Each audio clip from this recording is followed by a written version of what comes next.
Hi, everyone. First, I would like to thank Spencer for mentioning that the bio under my name is not my bio. If this talk turns out not to be good, I can always claim it was not me who gave it. So that's really great. It could not be better. I'm thrilled to see that so many of you are still here for the very last session. And when today is really a day to wander to Ocean Beach or to Harkness, and plus you're here for what's going to be one of the most depressing talks of the day. On the luxury of wandering, borders, walls, and the non-circulation of people in a globalized world.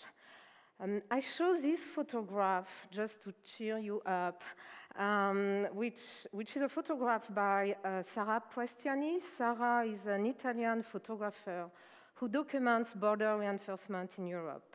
And this photograph might be reminiscent for many of you of the Raft of the Medusa by Theodore Géricault, a painting that represented a shipwreck taking place in the beginning of the 19th century.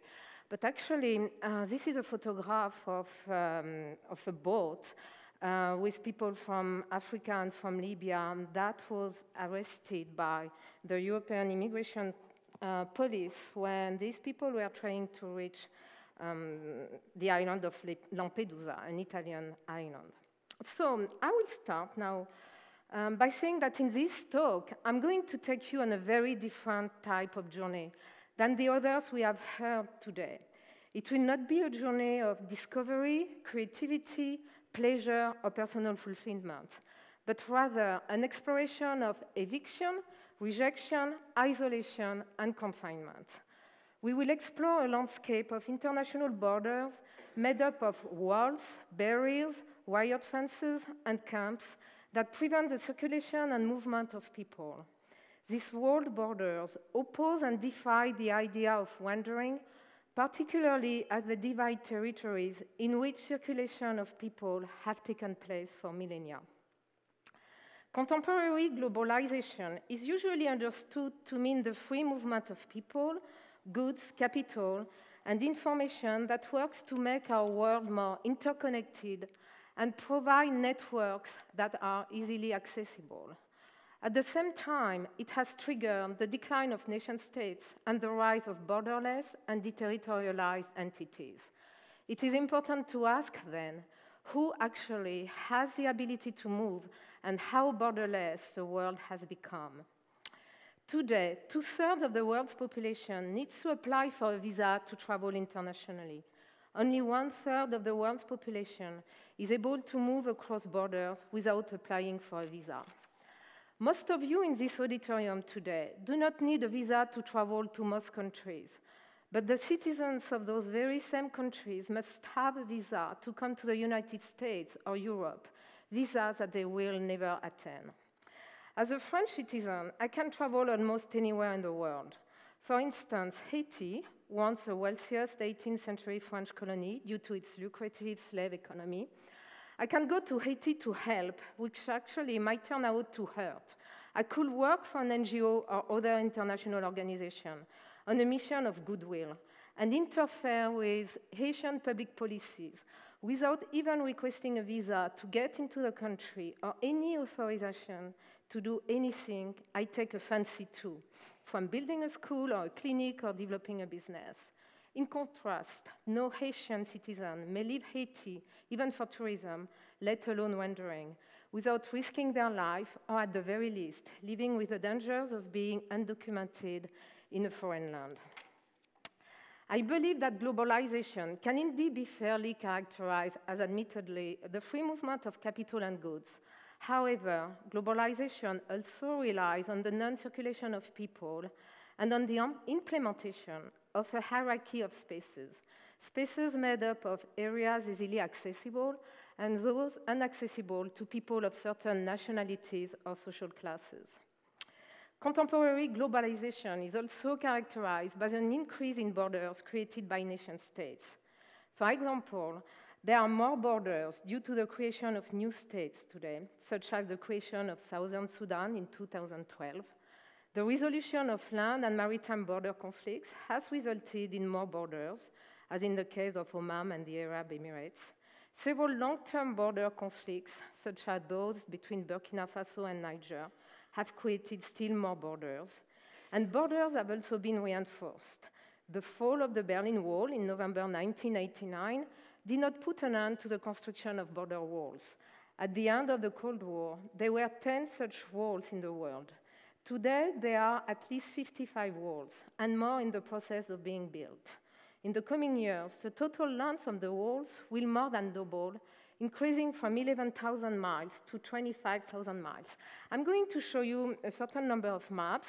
I'm not asking you to read the text, they are way too detailed, but really look at the drawings. Difficulties entering a country are recent phenomena. Until the end of the 19th century, it was more difficult to leave one's country than to enter another one. At the time, governments did not let their people leave because they were considered a precious resource from demographic, economic, and military standpoints. Governments began closing their borders by establishing immigration quotas in the early 20th century. This movement increased in the 1970s following the world oil crisis. Despite the historicity and diversity of the political definitions and meanings of a border, I offer a contemporary definition. Borders are imaginary lines that contain sovereign nations. A border defines the attribution and transmission of a nationality and a citizenship as the legal links between a state and its population. The contemporary political world order is based on an international recognition of national borders. A border is implemented, whether it is freely accepted or forcibly imposed, by international political negotiations and is defined by legal text. The impact of a border extends beyond its political definition. A border is also a source of personal and collective identity making. By setting up a distinction between me and another, between us as a people to them as another people, the border becomes a necessary apparatus for the structuring of identities. In doing so, the border does not just separate, it establishes links and connections. In this sense, the world border is not a border. Raised unilaterally by the state that built it, the world border is a violent political statement. Such a wall is erected against individuals and not against states. The contemporary world reflects an unbalanced set of power relations by designating some individuals as threatening. The border is a diplomatic limit, but the wall encloses one people and prohibits entrance to the other, creating thereby a dichotomy reinforced by both physical and non-physical walls. The walls are all identical and different at the same time. 5 geopolitical contexts have influenced the construction of world borders. First, there are the contested territories. In this case, the more powerful state takes the initiative to develop a security fence to the ceasefire line, so the ceasefire line can become the limit in a final settlement. This is the case of India with Pakistan. And you can see this night photograph and see how the wall is a kind of very striking in this landscape. Second, 160 miles. Second, there are the territories for which a means of maintaining a fragile pace, as in the case of the peace walls in North Ireland, and this is someone's backyard here. Third, there are the post-conflict contexts, such as those in Korea and Cyprus. Fourth, there is the anti-immigration wall, such as the US-Mexican wall, or the wall between India and Bangladesh. Lastly, the most talked about wall of security and separation, the Israel wall, which is also about annexing portions of the Palestinian territory. Border reinforcement involves the implementation of several layers of physical and legal boundaries. The European Union, though no state, is an example of both the complexity and sophistication of contemporary border reinforcement. Though the Berlin Wall and the Iron Curtain are no longer dividing Europe, the European Union is separating itself from its eastern, southern, and marine neighbors by implementing walls, as well as police and legal measures to drive away visitors and immigrants. The control apparatus of a reinforced border is made of obstacles and their extensions, including patrols, sorting techniques, detention camps, and the outsourcing of immigration policies to neighboring states. The wall itself is made of barrier and surveillance and defense devices. Sorry, it's in French. I could not find an English version of the Ceuta wall. These walls are made of barbed wire fences, sometimes doubled, landmines, surveillance towers, projectors, radars, and thermal night vision cameras, and tear gas pipes. They are regularly patrolled. As a result of this fence, and Ceuta is one of the Spanish enclaves in northern Morocco, immigrants establish camps around these borders, and this is the Congolese camp close to the Ceuta wall. The wall is in constant expansion by means of inland and maritime patrols. Frontex, the European Union Agency for External Border Security, created in 2005, operates in the Atlantic Ocean around the Canary Islands, and you have, I'm not lucky, yeah, here, so which is someone here, around the Canary Islands, which are Spanish territories, as well as in the Mediterranean Sea, around the islands of Malta and Lampedusa, in order to prevent non-European citizens from reaching the shores of Europe. 3 types of camps prevent people and migrants from moving around. The refugee camps, which are under the supervision of the United Nations. There are about 1,000 of them in the world. At least 12 million of refugees or displaced people live in this camp. And this is a Zatri camp, a Syrian refugee camp in Jordan, where 100,000 people live. The self-organized camps, by definition, they are impossible to count. They develop under the constant pressure of being dismantled, as with the jungle of Calais, Camp France, in France, which existed from 2002 to 2009. And then the 30 camps used as airlock spaces on the border, at the airport, or inside the countries to filter people before they get in or while they are in the process of being deported. In 2009, the 250 European detention camps and the airport transit zones held 500,000 people for a period of anywhere from a few hours to several weeks. Everyday life is under intense police pressure, and violent incidents between inmates or between inmates and police are common. Access to human rights organizations is often denied. These are places where the rights of the detained are not respected. And this is a picture of the Samos detention camp. Countries outside outsource their immigration policies to neighboring states. Europe is putting pressure on its non-European neighbors to filter immigration. First, by requesting the construction of migrant camps to hold people who might desire to cross the border to enter in the EU, and people who don't have a visa. Second, by requiring these neighbors nations through legal treaties to accept any person being deported from Europe, when by international law, people can only be deported to their home country if it's identified. And here is the Garian Bourashda camp in Libya, where undocumented immigrants are detained. These walls are absolutely ineffective in preventing foreigners from coming in. Regularly, people bypass walls or dig tunnels under the walls. Some parts of the wall on the US-Mexican border have collapsed as a result of the tunneling. In November of 2013, Egypt stated it had destroyed about 1,400 tunnels under the Gaza-Egyptian border. In consequence, border crossing has become more and more dangerous. Thousands of people have died in the Mediterranean Sea or on the Mexican border. So this is for Europe, and here you have, for these past 14 years, 2,500 deaths precisely located on the border. For sure, there are many more. Mexican border still. An underground economy develops on both sides of the border that leads to an increase in crime, human trafficking, prostitution, and drug smuggling. If people manage to cross the border, they often end up living as undocumented workers.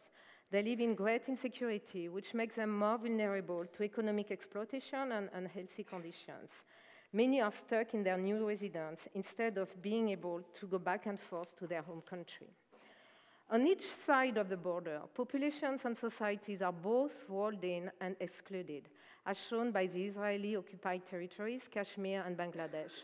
Social and family relationships are fractured, creating a tremendous psychological toll for those on both sides.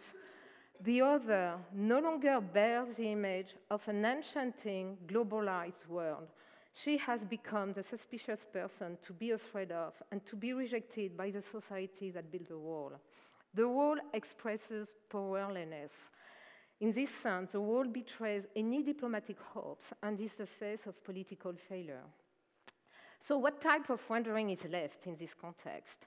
Instead of telling you a story, I'm showing you a map that traces the itinerary of Peter, who left his home country of Guinea in 1999, trying to reach Spain. He managed to get there years later, was deported after a few days to Algeria, and from there to Morocco, and back to Guinea. And this kind of wandering just took 9 years to go back to his own country. Why more walls, then? Though walls are ineffective, their numbers have mushroomed over the past 30 years. How do we explain this paradox? I offer two hypotheses. At a time when the authority of the nation-states seemed to be decreasing, by erecting these walls, the nation-states are expressing a capacity to exert power. These walls reassure their populations that they have the power to protect them. Walls can be seen as a public relations endeavor of a government as it jockeys for power on the world stage. The construction of walls has also become a lucrative international market. In 2011, G4S, the world's leading security company that equips several of these walls, ranked second in the world for hiring with a total of 620,000 employees operating in 120 countries. G4S offers expertise and administration related to fields such as security, detention camp, prison, and the securing of airports. So to conclude, the border is a site of two contradictory international political stances. The support of human rights, as defined by the Universal Declaration of Human Rights, and the recognition of the sovereignty of the nation-state to maintain political order. In 1948, the UN Declaration of Human Rights guaranteed to any individual the right to leave one's country. However, since there is no corresponding obligation for a state to receive any foreigners, be she a visitor or a migrant, or even to welcome asylum seekers, a status that is reluctantly granted, the right to leave is actually not guaranteed. This tension between the definition of human rights and the practices of the nation-state in recognizing human rights has been a popular subject in political science and philosophy from the 18th century on. In his essay on perpetual peace, Immanuel Kant discusses the right to visit and the right to hospitality as the basis of a cosmopolitan right that would define relations between persons and foreign states. Kant focuses on the finitude and the common possession of the earth, which he argues confers moral value on welcoming foreigners as permanent visitors or for temporary rights of sojourn. The right to hospitality is one of the conditions for building a perpetual peace in respect of all others. Borders will still exist, but they will be human and civilized. They will guarantee our common humanity as inhabitants of the world. They could be crossed. Thank you.